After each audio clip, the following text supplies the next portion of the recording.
എല്ലാവർക്കും turn to success PSCയുടെ പുതിയൊരു വീഡിയോയിലേക്ക് സ്വാഗതം. നമ്മൾ ഇന്ന് ഡിസ്കസ് ചെയ്യാൻ പോകുന്ന 2025 ചോദിച്ച കറണ്ട് അഫയേഴ്സ് ക്വസ്റ്റ്യൻസിൻ്റെ രണ്ടാമത്തെ ഭാഗമാണ്. ഓൾറെഡി നമ്മളിതൊരു ഓർഡറിലാണ് ഡിസ്കസ് ചെയ്യുന്നതെന്ന് പറഞ്ഞ് നമ്മൾ ഇന്ന് ഡിസ്കസ് ചെയ്യുന്ന അതിൻ്റെ കണ്ടിന്യൂഷനാണ് 10th പ്രിലിമിനറി എക്സാമിൻ്റെ സ്റ്റേജ് 4, അതായത് ഫെബ്രുവരി 8-ാം തീയതി നടന്ന എക്സാമിൻ്റെ ക്വസ്റ്റ്യൻസ് എന്നാണ് നമ്മൾ തുടങ്ങുന്നത്.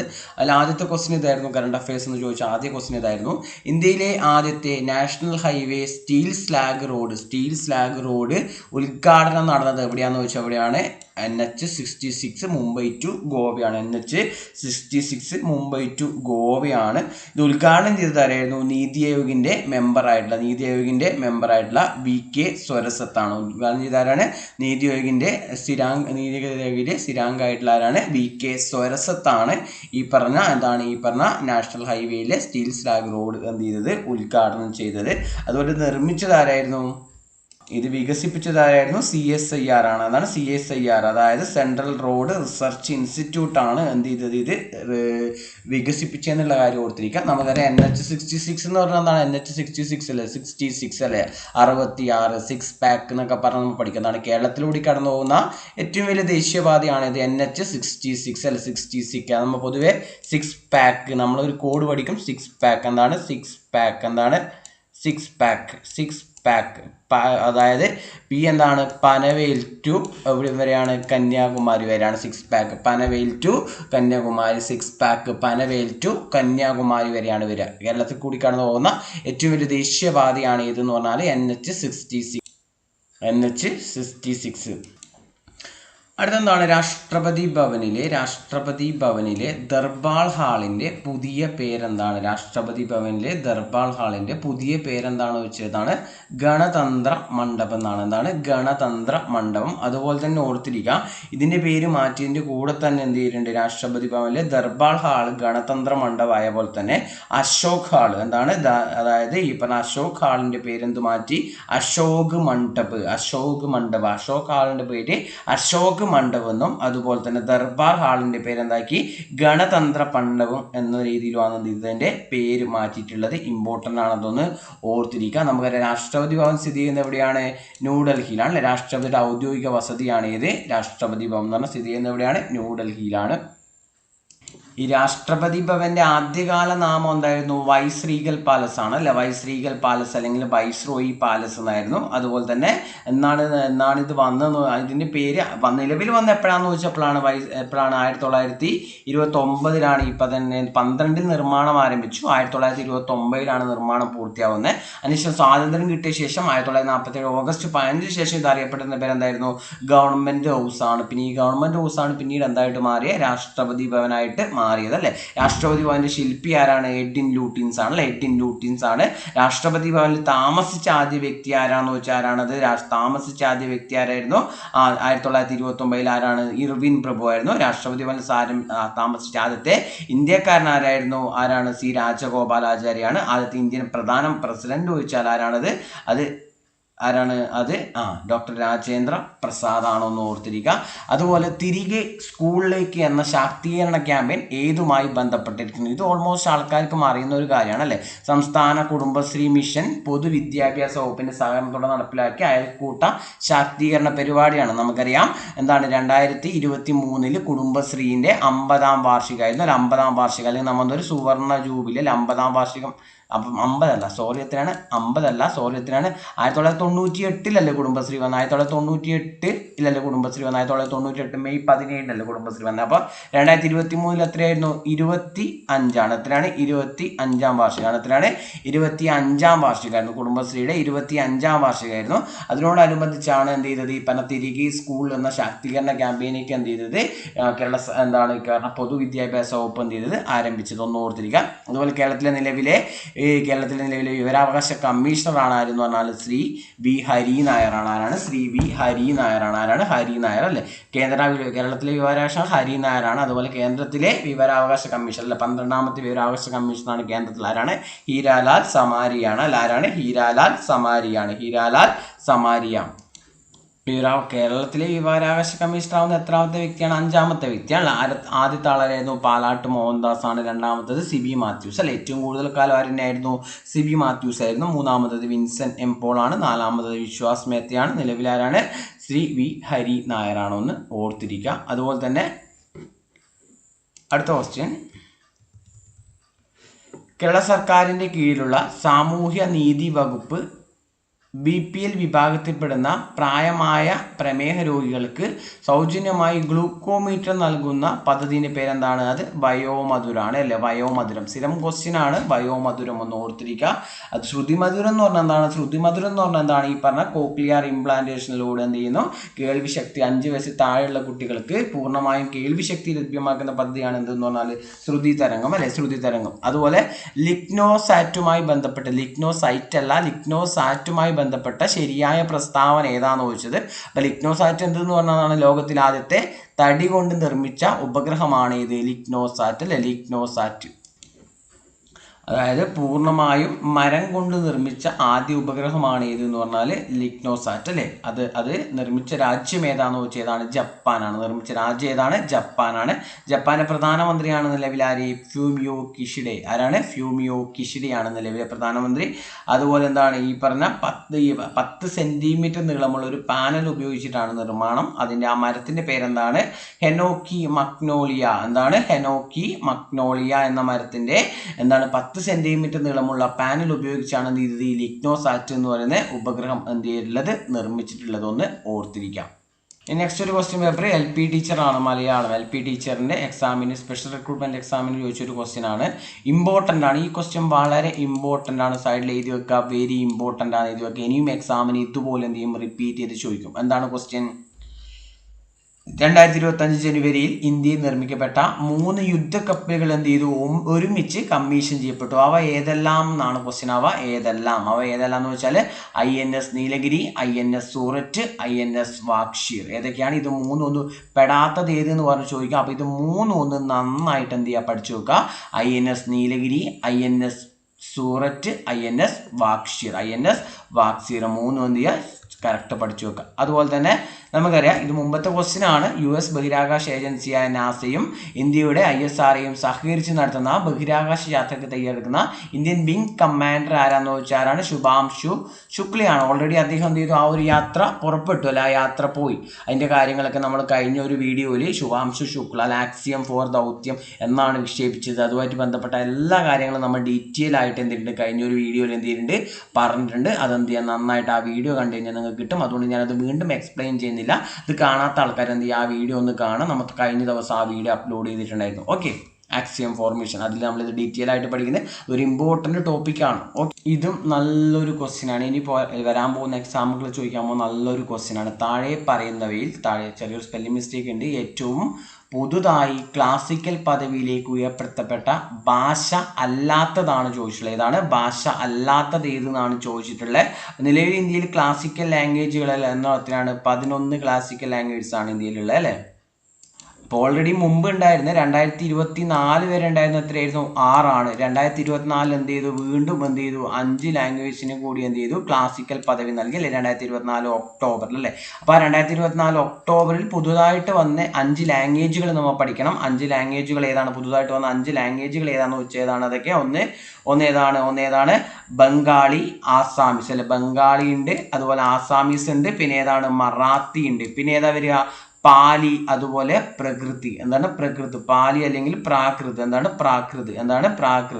പാലി അല്ലെങ്കിൽ എന്താണ്?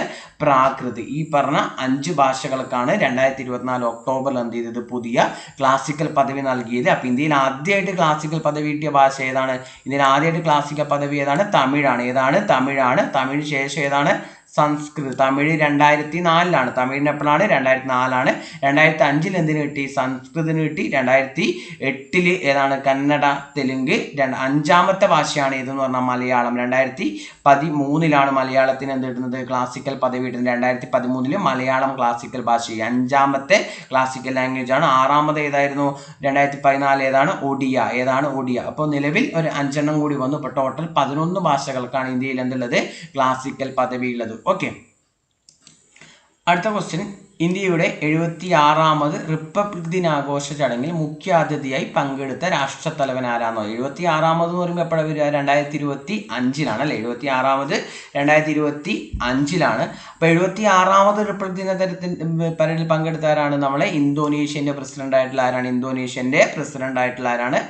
പ്രഭാവോ സുബിയാന്തോ ആണ്. ആരാണ്? പ്രഭാവോ സുബിയാന്തോ. അതുപോലെ തന്നെ ഇന്ത്യയുടെ പ്രഥമ റിപ്പബ്ലിക് ദിനത്തിന്റെ മുഖ്യ അതിഥിയും ആരെന്നായിരുന്നു? ഇന്തോനേഷ്യന്റെ പ്രസിഡന്റ് തന്നെയായിരുന്നു. ആരായിരുന്നു അത്?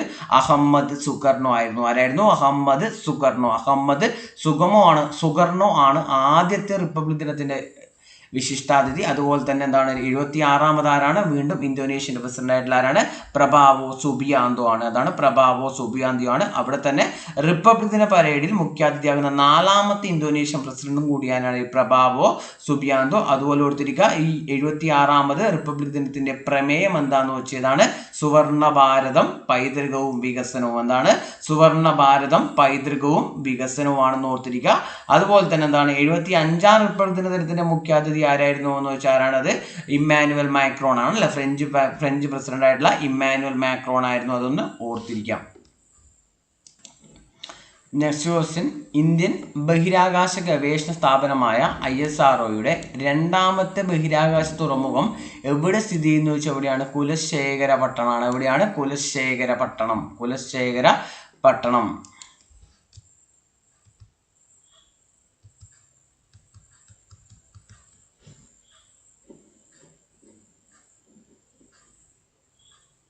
അതുപോലെ തന്നെ അടുത്ത ക്വസ്റ്റ്യൻ എന്താണ്? 2025 ജനുവരി 29 ISRO NVS-02 എന്ന ഉപഗ്രഹം ശ്രീഹരിക്കോട്ടയിൽ നിന്ന് വിക്ഷേപിച്ചു. ഈ ഉപഗ്രഹത്തെ പറ്റി താഴെ പറയുന്ന പ്രസ്താവനയിൽ തെറ്റായതാണ് ചോദിച്ചിട്ടുള്ളത്. ശ്രീഹരിക്കോട്ടയിൽ നിന്നുള്ള 100ാമത്തെ ദൗത്യം നമ്മൾ പഠിച്ച NVS-02 എന്ന് പറയുന്നതാണ് ശ്രീഹരിക്കോട്ടയിൽ നിന്നുള്ള 100ാമത്തെ ദൗത്യമാണ് നമ്മൾ പഠിച്ചിട്ടുണ്ട്. അതുപോലെ തന്നെ എന്താണ് തെറ്റായത് പറഞ്ഞാൽ GSLV F2 എന്ന റോക്കറ്റ് ഉപയോഗിച്ചാണ് ഇത് വിക്ഷേപിച്ചത്. ഈ പ്രസ്താവനയാണ് എന്ത് ചെയ്യുക? തെറ്റായിട്ട് വരിക. അത് F12 അല്ല വരിക. എന്താണ്? F12 അല്ല വരിക. എന്താണ്? F15 ആണ് വരിക. GSLV F15 ആണ്. എന്താണ്? Geo synchronous satellite launch vehicle. GSLV എന്ന് പറഞ്ഞാൽ geo synchronous satellite launch vehicle. F12 അല്ല. എന്താണ്? F15 ഉപയോഗിച്ചിട്ടാണ്, F15 ഉപയോഗിച്ചിട്ടാണ് എന്ത് ചെയ്യുന്നത്? NVS-02 എന്ത് ചെയ്യുന്നത്? വിക്ഷേപിക്കുക. അതുകൊണ്ട് ഈ പ്രസ്താവന എന്താണ്? തെറ്റാണ്. 3ാമത്തെ പ്രസ്താവന എന്താണ്? ഭൗമ, വ്യോമ, സമുദ്ര നാവിഗേഷൻ മൊബൈൽ ഉപകരണങ്ങളിലെ ലൊക്കേഷൻ അധിഷ്ഠിത സേവനങ്ങൾ എന്നിവ ഉപഗ്രഹത്തിന്റെ പ്രധാനപ്പെട്ട ആപ്ലിക്കേഷനാണ്. ഇത് ശരിയാണ്. അതുപോലെ ഇത് ഓർത്തിരിക്കുക. എന്താണ്? ശ്രീഹരിക്കോട്ടയിൽ നിന്നുള്ള 100ാമത്തെ വിക്ഷേപണമാണ്. ശ്രീഹരിക്കോട്ടയിൽ നിന്നുള്ള 100ാമത്തെ വിക്ഷേപണമാണ് ഏതെന്ന് പറഞ്ഞാൽ ഈ 100ാമത്തെ വിക്ഷേപണമാണ് ഇത് NVS-02. ഓർത്തിരിക്കുക. ഇതിന്റെ ഭാരം എന്ന് പറഞ്ഞാൽ 2250 കിലോഗ്രാം ആണ്. ഇത് GSLVയുടെ എത്രാമത്തെയാണ്? GSLVയുടെ എത്രാമത്തെ ദൗത്യമാണെന്ന് വെച്ചാൽ എത്രാമത്തെയാണ്? 17ാമത്തെ ദൗത്യം. GSLVയുടെ എത്രാമത്തെ ദൗത്യമാണ്? 17ാമത്തെ ദൗത്യമാണെന്ന് ഓർത്തിരിക്കുക. അതുപോലെ NVS-01 എപ്പോഴാണ് വിക്ഷേപിച്ചത്? നാവിഗേഷൻ സാറ്റലൈറ്റ് അല്ലേ? NVS-01 എപ്പോഴാണ് വിക്ഷേപിച്ചത്? 2023 മെയ് 29 2023 മെയ് 29 ഇത് വിക്ഷേപിക്കുമ്പോൾ ISRO ചെയർമാൻ ആരാണ്? വി നാരായണനാണ്. ഡോക്ടർ വി നാരായണനാണ്. കാരണം 2025 ജനുവരി 13 ഡോക്ടർ വി നാരായണൻ ISRO ചെയർമാനായിട്ട് ചുമതലയേൽക്കുന്നത്. അദ്ദേഹം ചുമതലയേറ്റ ശേഷമുള്ള ആദ്യത്തെ ദൗത്യമാണ് ഏതെന്ന് പറഞ്ഞാൽ NVS-02 അല്ലേ? അതുകൊണ്ട് ആ സമയത്ത് ISRO ചെയർമാൻ ചോദിച്ച വി നാരായണനാണ്. അതുപോലെ മിഷൻ ഡയറക്ടർ ആരാണ്? തോമസ് കുര്യനാണ്. ആരാണ് മിഷൻ ഡയറക്ടർ? ആരാണ്? തോമസ് കുര്യനാണ്. ഓർത്തിരിക്കുക. അതുപോലെ തന്നെ 2021 ഭൗതിക ശാസ്ത്രത്തിനുള്ള നോബൽ ജോൺ ഹോപ്പീൽഡ്, ജെഫ്രി ഹിൻടൺ എന്നിവർക്ക് ലഭിച്ചത് എന്തിൻ്റെ കണ്ടുപിടുത്തത്തിനാണെന്ന് ചോദിച്ചാൽ എന്തിനാണ്? നിർമ്മിത ന്യൂറൽ ശൃംഖല അടിസ്ഥാനമാക്കിയുള്ള മെഷീൻ ലേണിങ്ങിനാണ്. ഇതൊക്കെ നമ്മൾ ഡീറ്റെയിൽ ആയിട്ട് അവിടെ പഠിക്കുന്നുണ്ട്. ഡീറ്റെയിൽ ആയിട്ട് നമ്മൾ നോബൽ സമ്മാനം പഠിക്കുന്ന സമയത്ത് പഠിച്ചു വെച്ചാണ്. പൊതുവെ എപ്പോഴും 1-2 ക്വസ്റ്റ്യൻസ് നോബൽ സമ്മാനത്തിൽ നിന്ന് PSC എന്ത് ചെയ്യാറുണ്ട്? റിപ്പീറ്റ് ചെയ്ത് ചോദിക്കാറുണ്ട്. നെക്സ്റ്റ് ക്വസ്റ്റ്യൻ എന്താണ്? ഇന്ത്യയുടെ സിമ്പിൾ ക്വസ്റ്റ്യൻ ആണ്. ഇന്ത്യയിലെ LD clerk search and various അല്ലേ? 11/3/2025 നടന്ന എക്സാമാണ്. ആ ഡേറ്റ് ഒന്ന് ഓർത്തിരിക്കുക. ഇന്ത്യയുടെ റിസർവ് ബാങ്കിന്റെ ഇപ്പോഴത്തെ ഗവർണർ ആരാണ്? സഞ്ജയ് മൽഹോത്രയാണ്. എത്രാമത്തെ RBI ഗവർണറാണ് സഞ്ജയ് മൽഹോത്ര? എത്രാമത്തെയാണ്? 26ാമതാണ്. എത്രയാണ്? 26ാമതാണ്. 25ാമത് ഗവർണറായിരുന്നു ആര്? ശക്തികാന്ത ദാസ് അല്ലേ? അപ്പൊ സഞ്ജയ് മൽഹോത്ര തൊട്ടു മുമ്പ് വഹിച്ച പദവി എന്തായിരുന്നു വെച്ചാൽ എന്താണ്? കേന്ദ്ര റവന്യൂ സെക്രട്ടറി ആയിരുന്നു. കേന്ദ്ര റവന്യൂ സെക്രട്ടറി എന്ന് പറഞ്ഞ പദവി എന്നാണ് അദ്ദേഹം എന്ത് ചെയ്യുന്നത് റിസർവ് ബാങ്ക് ഓഫ് ഇന്ത്യയുടെ ഗവർണറായിട്ട് ആര് വരുന്നത് സഞ്ജയ് മൽഹോത്ര വരുന്നതൊന്ന് ഓർത്തിരിക്കുക. അതുപോലെ ഇപ്പോഴത്തെ ലോക ബാങ്കിന്റെ പ്രസിഡന്റാണ് ആര് അജയ് ബംഗ. നിലവിലെ ലോക ബാങ്കിന്റെ പ്രസിഡന്റ് ആരാണ് അജയ് ബംഗയാണ്. ഇന്ത്യൻ വംശജനായിട്ടുള്ള അജയ് ബംഗയാണ്. അതുപോലെ ഇവിടെ തന്നെ പഠിച്ചു വെക്കണം നിലവിലെ എന്താണ് IMF അല്ലെ IMFന്റെ പ്രസിഡന്റ് ആണ് ആര് നിലവിലെ IMFന്റെ പ്രസിഡന്റ് ആരാണ് നിലവിൽ IMFന്റെ പ്രസിഡന്റ് ഒരു വനിതയാണ്. ആരാണ് IMFന്റെ പ്രസിഡന്റ് ക്രിസ്റ്റീന ജോർജീവ അല്ലെ IMFന്റെ പ്രസിഡന്റ് ആരാണ് ക്രിസ്റ്റീന ജോർജീവിയാണ്. IMFന്റെ പ്രസിഡന്റ് ക്രിസ്റ്റീന ജോർജീവിയാണ് ഓർത്തിരിക്കുക.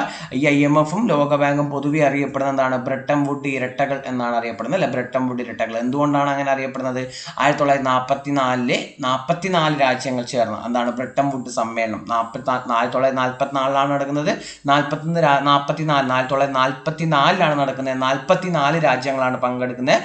ബ്രെട്ടൺ വുഡ് സമ്മേളനത്തിലെ തീരുമാനപ്രകാരമാണ് IMFും ലോക ബാങ്കും എന്ത് ചെയ്യുന്നത് നിലവിൽ വരുന്നത് അല്ലെ. എവിടെയാണ് ബ്രെട്ടൺ വുഡ് എന്ന് വെച്ചാൽ നമ്മൾ പറയും USA ബ്രെട്ടൺ വുഡ്. അതുകൊണ്ട് ഈ സമ്മേളനത്തിലാണ് ഈ പറഞ്ഞ രണ്ട് സ്ഥാപനങ്ങളും IMFും ലോക ബാങ്കും വന്നത്. അതുകൊണ്ടാണ് ഇതിനെ നമ്മൾ എന്ത് വിളിക്കുക ബ്രെട്ടൺ വുഡ് ഇരട്ടകൾ എന്ന് നമ്മൾ എന്തിനെ വിളിക്കുന്നത് IMFിനെയും ലോക ബാങ്കിനെയും വിളിക്കുന്നത് അല്ലെ. അതുപോലെ ഇതിന്റെ രണ്ടിന്റെയും ആസ്ഥാനം എവിടെയാണ് വാഷിംഗ്ടൺ DC ആണ്. രണ്ടിന്റെയും ആസ്ഥാനം എവിടെയാണ് വാഷിംഗ്ടൺ DC ആണ്. അടുത്ത് നമുക്കറിയാം സെൻട്രൽ വിസ്ത എന്നല്ല വിസ്ത പദ്ധതി. സെൻട്രൽ വിസ്ത പദ്ധതി എന്തുമായി ബന്ധപ്പെട്ടിരിക്കുന്നു സെൻട്രൽ വിസ്ത പദ്ധതി എന്തുമായി ബന്ധപ്പെട്ടിട്ട് നമുക്കറിയാം എന്താണ് പുതിയ പാർലമെന്റ് സമുച്ചയത്തിന്റെ നിർമ്മാണമാണ്. ശരിക്കും പാർലമെന്റ് സമുച്ചയം മാത്രമല്ല ആ ഒരു മൊത്തം ഈ രാഷ്ട്രപതി ആ ഒരു ഭവനായിട്ട് ബന്ധപ്പെട്ട് അതിന് ചുറ്റും കിടക്കുന്ന എല്ലാ ഇതിന്റെ നിർമ്മാണത്തിന് പൊതുവെ പറയുന്ന പേരെന്താണ് സെൻട്രൽ വിസ്ത പദ്ധതിയാണ്. പാർലമെന്റ് സമുച്ചയ നിർമ്മാണം പൊതുവെ നമുക്ക് എന്ത് പറയാം പാർലമെന്റ് സമുച്ചയ നിർമ്മാണം അറിയപ്പെടുന്ന പദ്ധതിയാണ് ഇത് സെൻട്രൽ വിസ്ത പദ്ധതി അല്ലെ.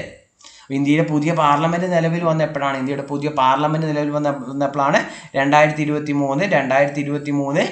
മെയ് 28-നാണ്. 2023 മെയ് 28-നാണ്. മെയ് 28 എന്തിനാണ് VD സവർക്കറിന്റെ ജന്മദിനമാണ് അല്ലെ. VD സവർക്കറിന്റെ ജന്മദിനമാണ് അല്ലെ. VD സവർക്കർ ഇന്റർനാഷണൽ എയർപോർട്ട് എവിടെയാണ് സ്ഥിതി ചെയ്യുന്നത് എന്ന് വെച്ചാൽ എവിടെയാണ് അതെവിടെയാണ് ആൻഡമാനിന്റെ തലസ്ഥാനമായിട്ടുള്ള പോർട്ട് ബ്ലെയറിലാണ് അല്ലെ. ഇവിടെ പോർട്ട് ബ്ലെയറിലാണ് സ്ഥിതി ചെയ്യുന്നത് അല്ലെ. ഇപ്പൊ അതുപോലെ തന്നെ എന്താണ് ഈ പറഞ്ഞ അതുപോലെ തന്നെ ഈ VD സവർക്കർ ഒരുപാട് കാലം ഉണ്ടായിരുന്ന ജയിലാണ് ഏതെന്ന് പറഞ്ഞാൽ ആൻഡമാനിലെ സെല്ലുലാർ ജയിലാണ് അല്ലെ. സെല്ലുലാർ ജയിൽ ഓർത്തിരിക്കുക. അപ്പോൾ എന്താണ് ഈ പറഞ്ഞ പുതിയ പാർലമെന്റ് മന്ദിരം ഉദ്ഘാടനം ചെയ്തത് എപ്പോഴാണ് 2023 മെയ് 28 VD സവർക്കറിന്റെ ജന്മദിനാണ്. തലേ ദിവസം ആരുടെ ചരമദിനായിരുന്നു ജവഹർലാൽ നെഹ്റുവിന്റെ ചരമദിനായിരുന്നു മെയ് 27 അല്ലെ. അതൊരു വിവാദമായിരുന്നു ആ ഒരു ഡേറ്റിന് ചെയ്യാണ്ട് VD സവർക്കറുടെ ദിവസം ചെയ്തത് വലിയൊരു വിവാദമായിരുന്നു രാഷ്ട്രീയ വിവാദമായിരുന്നു. അതെന്തേലേക്ക് ആവട്ടെ നമുക്കിത് പഠിക്കാൻ ഭയങ്കര എളുപ്പമാണ്. ഇങ്ങനെ പഠിക്കുന്ന സമയത്ത് മെയ് 28 VD സവർക്കറുടെ ജന്മദിനം അന്നാണ് പാർലമെന്റ് മന്ദിരം ഉദ്ഘാടനം ചെയ്തത്. തലേ ദിവസം ജവഹർലാൽ നെഹ്റുവിന്റെ ചരമദിനമായിരുന്നു എന്ന് എന്ത് ചെയ്യുക ഇമ്പോർട്ടന്റ് ആണ്. ഓക്കെ. അതുപോലെ തന്നെ പുതിയ പാർലമെന്റ് സമുച്ചയത്തിൽ എന്താണ് ലോകസഭയിലും രാജ്യസഭയിലും ലോകസഭയിലെ സീറ്റുകൾ എത്രയാണ് 888 ആണ് 888 സീറ്റാണ്. രാജ്യസഭയിൽ എത്ര ഇരിപ്പിടങ്ങളാണുള്ളത് 384 ഇരിപ്പിടങ്ങളാണല്ലോ അല്ലേ. രാജ്യസഭയിലെ പരവതാനിയുടെ നിറം എന്താണ് പരവതാനിയുടെ നിറം അല്ലെങ്കിൽ കാർപ്പറ്റ് നിറം എന്താണ് രാജ്യസഭേൻ്റെ എന്താണ് പഴയ നിറം തന്നെയാണ് അല്ലെ ചുവപ്പ് നിറം തന്നെയാണ്. പക്ഷെ ലോകസഭേൻ്റെ കാർപ്പറ്റ് നിറം എന്താണ് ടീൽ നിറമാണ്. അതായത് നീലയും പച്ചയും ചേർന്ന നിറത്തിനെയാണ് നമ്മൾ എന്താ പറയുക ടീൽ നിറം എന്ന് പറയുക അല്ലെ. അതേപോലെ ലോകസഭാ ചേംബറിന്റെ പ്രമേയം ചോദിച്ചെന്താണ് മയിലാണ് അല്ലെ. ലോകസഭാ ചേംബറിന്റെ പ്രമേയം എന്ന് വെച്ചാൽ മയിലാണ് വരിക. ലോകസഭേൻ്റെ ചേംബറിന്റെ പ്രമേയം എന്താണ് മയിലാണ്. അതുപോലെ തന്നെ രാജ്യസഭേൻ്റെ ചേംബറിന്റെ പ്രമേയം എന്താണ് താമരയാണ്. രാജ്യസഭേൻ്റെ ചേംബറിന്റെ പ്രമേയം താമരയാണ്. അതുപോലെ തന്നെ പുതിയ പാർലമെന്റ് മന്ദിരത്തിന്റെ ഉദ്ഘാടനത്തോടനുബന്ധിച്ച് എന്താണ് പുറത്തിറക്കിയ നാണയമാണ് ഏത് 75 രൂപ നാണയം. പുതിയ പാർലമെന്റ് മന്ദിരത്തിന്റെ ആകൃതി എന്താണെന്ന് വെച്ചാൽ എന്ത് പറയാം നമുക്ക് ത്രികോണാകൃതിയാണല്ലോ. എന്താണ് ത്രികോണാകൃതിയാണുള്ളത്. അതുപോലെ തന്നെ ഇതിന്റെ എന്താണ് ഈ സെൻട്രൽ വിസ്ത പദ്ധതി നമ്മൾ നേരത്തെ പറഞ്ഞു രാഷ്ട്രപതി ഭവൻ മുതൽ ഇന്ത്യ ഗേറ്റ് വരെയുള്ള എന്താണ് ഇതിന്റെ നിർമ്മാണ പദ്ധതിയാണ് എന്ത് പറയാ നിർമ്മാണ പദ്ധതിയാണ് എന്ത് സെൻട്രൽ വിസ്ത പദ്ധതി. അതിൽ എന്തും കൂടി ഇൻക്ലൂഡ് ആണ് പാർലമെന്റിന്റെ നിർമ്മാണം കൂടി ഇൻക്ലൂഡിങ് ആണ്. ഓക്കെ. അതുപോലെ ഇതിന്റെ ശില്പി അല്ലെ പാർലമെന്റ് മന്ദിരത്തിന്റെ ശില്പിയാണ് ഓൾഡ് നമുക്കറിയാം എഡിൻ ലൂട്ടിൻസ് ആയിരുന്നു അല്ലെ. എഡിൻ ലൂട്ടിൻസ് ആയിരുന്നു ഓൾഡ് പാർലമെന്റ് മന്ദിരം നിർമ്മിച്ചത്. പുതിയ പാർലമെന്റ് മന്ദിരത്തിന്റെ ശില്പി ആരാന്ന് വെച്ചാലാണ് ബിമൽ പട്ടേൽ ആണ്. ചീഫ് ആർക്കിടെക്ചർ ആണ് വിമൽ പട്ടേൽ ആണ്. ഇത് തറക്കല്ലിട്ടപ്പോഴായിരുന്നു 2020 ഡിസംബർ 10 നരേന്ദ്രമോദിയാണ് ഇത് ഉദ്ഘാടനം ചെയ്തത്. 2023 മെയ് 28-നാണ്. 2023 മെയ് 28-നാണ് ഓർത്തിരിക്കുക. ഓക്കെ. അടുത്ത പെൺകുട്ടികൾക്കായി സ്വയരക്ഷയ്ക്കായി ആയോധന കലയിൽ പരിശീലനം നൽകി ആത്മവിശ്വാസം വളർത്തുന്നതിന് വിദ്യാഭ്യാസ വകുപ്പ് ആരംഭിച്ച പദ്ധതിയാണ് എന്ത്? കരുത്ത്. ഏതാണ്? കരുത്താണ്.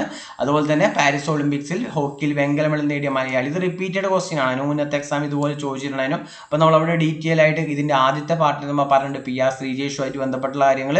അപ്പോൾ 2024 54ാമത് കേരള ചലച്ചിത്ര അവാർഡിൽ മികച്ച നടനായി തെരഞ്ഞെടുത്തത് ആരാണ്? മികച്ച നടനാരായിരുന്നു? പൃഥ്വിരാജാണ് അല്ലെ? പൃഥ്വിരാജാണ്. ഏത് സിനിമയിൽ അഭിനയത്തിനാണ്? ഏത് സിനിമയിൽ അഭിനയത്തിനാണ് ചോദിച്ചതാണ്? ആടുജീവിതമാണ് അല്ലെ? സിനിമ ഏതാണ്? ആടുജീവിതനാണ്. അപ്പോൾ 54ാമത് കേരള സംസ്ഥാന ചലച്ചിത്ര അവാർഡ് എത്രാമതാണ്? 54ാമത് കേരള സംസ്ഥാന ചലച്ചിത്ര അവാർഡ്. ഇമ്പോർട്ടൻ്റ് ആണ്, ഓർത്തിരിക്കുക. മികച്ച സിനിമ എന്തായിരുന്നു? കാതൽ ദി കോർ ആണ് അല്ലെ? ജിയോ ബേബി സംവിധാനം ചെയ്ത കാതൽ ദി കോർ ആയിരുന്നു. അത് മികച്ച രണ്ടാമത്തെ സിനിമ ഏതായിരുന്നു? ഇരട്ട. ഏതാണ്? ഇരട്ട. ഇരട്ട സിനിമ സംവിധാനം ചെയ്ത ആരാണ്? തരുൺ മൂർത്തിയാണ് അല്ലെ? മികച്ച സംവിധായകൻ ആടുജീവിതത്തിന്റെ സംവിധാനമായിട്ടുള്ള ബ്ലസ്സി ആയിരുന്നു. മികച്ച നവാഗത സംവിധായകൻ ആരായിരുന്നു? ഫാസിൽ റസാഖാണ്. തടവ് എന്ന സിനിമയുടെ സംവിധാനമായിട്ടുള്ള ഫാസിൽ റസാഖാണ്. മികച്ച നടൻ ആരായിരുന്നു?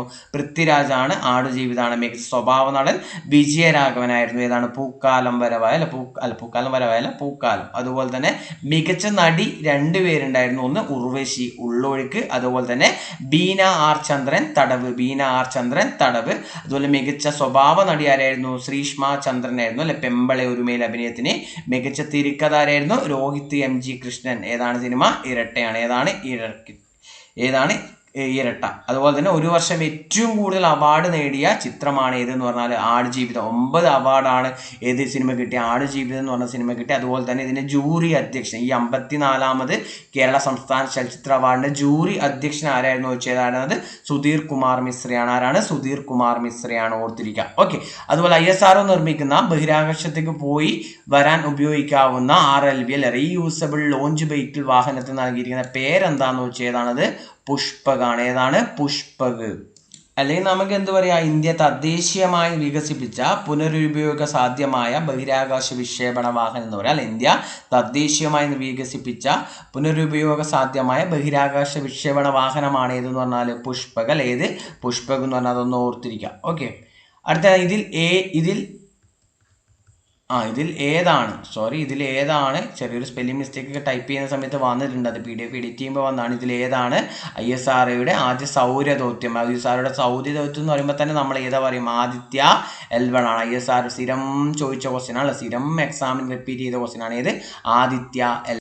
എപ്പോഴാണ് ആദിത്യ L1 വിക്ഷേപിച്ചത്? 2023 സെപ്റ്റംബർ 2 അല്ലെ? 2023 സെപ്റ്റംബർ 2 വിക്ഷേപണ വാഹനം ഏതാണ്? PSLV C57 ആണ്. ഏതാണ്? PSLV C57 ആണ്. ഏതാണ്? PSLV C57 ആണെന്ന് ഓർത്തിരിക്കാം. അടുത്ത ക്വസ്റ്റ്യൻ എന്താണ്? മാധവ് ഗാഡ്ഗിലിന്റെ പശ്ചിമഘട്ടം ഒരു പ്രണയകഥ എന്ന കൃതിക്ക് അവതാരിക എഴുതിയത് ആരാന്ന് ചോദിച്ചിട്ടുള്ളത്? അതായത് മാധവ് ഗാഡ്ഗിൽ അല്ലെ? പശ്ചിമഘട്ടത്തെ പറ്റി പഠിച്ച ആദ്യത്തെ ആളാണ് ആര്? മാധവ് ഗാഡ്ഗിൽ. 2011 അദ്ദേഹം പശ്ചിമഘട്ടമായിട്ട് ബന്ധപ്പെട്ട റിപ്പോർട്ടൊക്കെ സമർപ്പിക്കുന്നത്. അപ്പോൾ എന്താണ് അദ്ദേഹം പറയുന്നത്? അദ്ദേഹത്തിന്റെ റിപ്പോർട്ടിൽ പറയുന്നതാണ് കേരളത്തിലെ 12 താലൂക്കുകൾ പൂർണ്ണമായും 2 താലൂക്കുകൾ എന്താണ് പ്ലസ് 12 താലൂക്കുകൾ പൂർണ്ണമായും 2 താലൂക്കുകൾ ഭാഗികമായും എന്താണ് പരിസ്ഥിതി ലോല പ്രദേശങ്ങളാണ് എന്നാണ് ആരുടെ റിപ്പോർട്ട് പറയുന്നത്? മാധവ് ഗാഡ്ഗിലിന്റെ റിപ്പോർട്ട് പറയുന്നത് അല്ലേ? അപ്പം ഈ പറഞ്ഞ അദ്ദേഹത്തിന്റെ ആത്മകഥയായിട്ടുള്ള എന്താണ് പശ്ചിമഘട്ടം ഒരു പ്രണയകഥ എന്ന കൃതിക്ക് എന്താണ് അവതാരിക എഴുതിയ വ്യക്തിയാണ് ആരെന്ന് പറഞ്ഞാൽ ഡോക്ടർ MS സ്വാമിനാഥനാണ്. ആരാണ് അവതാരിക എഴുതിയത്? ഡോക്ടർ MS സ്വാമിനാഥനാണ് അല്ലെ? MS സ്വാമിനാഥൻ അന്തരിച്ചപ്പോഴാണ് 2023 സെപ്റ്റംബർ 28 അല്ലെ? 2023 സെപ്റ്റംബർ 28 ഇതേ 2023 സെപ്റ്റംബർ 28 എന്ത് ചെയ്യുന്നത്? രാഷ്ട്രപതി വനിതാ സംവരണ ബില്ല് എന്ത് ചെയ്യുന്നത്? ഒപ്പുവെക്കുന്നത് അല്ലെ? വനിതാ സംവരണ ബില്ല് നിലവിൽ വന്നു വെച്ചാൽ എന്ത് ചെയ്തിട്ടില്ല? നിലവിൽ വന്നിട്ടില്ല. എന്ന് നിലവിൽ വരുന്നു വെച്ചാൽ ഭരണഘടനയിൽ ആർട്ടിക്കിൾ 334 അത് പറയുന്നുണ്ട്. എന്താണ്? മണ്ഡല പുനർക്രമീകരണം പൂർത്തിയായ ശേഷം കേന്ദ്ര സർക്കാരിന് ഒരു വിജ്ഞാപനത്തിലൂടെ ഈ നിയമം എന്തുകൊണ്ടുവരാം? പ്രാബല്യത്തിൽ കൊണ്ടുവരാം. അതായത് ഇപ്പൊ 2026 വരെ ലോകസഭയിലെയും രാജ്യസഭയിലെയും സീറ്റുകളിലെ നിലവിലുള്ള സ്ഥിതി തുടരണം എന്നാണ് പറയുന്നത്. 1971 സെൻസസ് ഡാറ്റ ഉപയോഗിച്ചിട്ടാണ് ഇത് തയ്യാറാക്കിയിട്ടുള്ളത് അല്ലെ? അപ്പൊ ഇനി എന്ത് ചെയ്യണം? 2021 സെൻസസ് ഡാറ്റ ഉപയോഗിച്ച് 2026 ശേഷം ഈ മണ്ഡലങ്ങളുടെ പുനർക്രമീകരണം നടക്കും. അതിനുശേഷമായിരിക്കും എന്ത് ചെയ്യുക? ഈ പറഞ്ഞ വനിതാ സംവരണ ബില്ല് എന്ത് ചെയ്യുക? നിലവിൽ വരുമെന്ന് ഓർത്തിരിക്കുക. ഓക്കെ അല്ലെ? അപ്പൊ എന്താണ്? MS സ്വാമിനാഥൻ മാങ്കൊമ്പ് സാംബശിവൻ സ്വാമിനാഥൻ എന്നാ അന്തരിച്ച് 2023 സെപ്റ്റംബർ 28 അന്ന് തന്നെയാണ് വനിതാ സംവരണ ബില്ല് രാഷ്ട്രപതി എന്ത് ചെയ്യുന്നത്? ഒപ്പുവെക്കുന്നത് അല്ലെ? സെപ്റ്റംബർ 28 27 എന്ത് ദിനാന്ന് വെച്ചാൽ നമ്മൾ പറയും എന്താണ് ലോക റാബിസ് ദിനമാണ്. സെപ്റ്റംബർ 27 എന്താണ് ലോക ടൂറിസം ദിനമാണ്. സെപ്റ്റംബർ 28 ലോക റാബിസ് ദിനമാണ്. സെപ്റ്റംബർ 29 എന്ന് പറഞ്ഞാൽ എന്താണ് ലോക ഹൃദയ ദിനമാണ്, ഓർത്തിരിക്കുക. അതുപോലെ കേരളത്തിൽ ആദ്യമായി ISO സർട്ടിഫിക്കേഷൻ ലഭിച്ച റെയിൽവേ സ്റ്റേഷൻ ഏതാണെന്ന് വെച്ചതാണ് തിരുവനന്തപുരം സെൻട്രൽ റെയിൽവേ സ്റ്റേഷനാണ് അല്ലെ. തിരുവനന്തപുരം സെൻട്രൽ റെയിൽവേ സ്റ്റേഷനാണ്.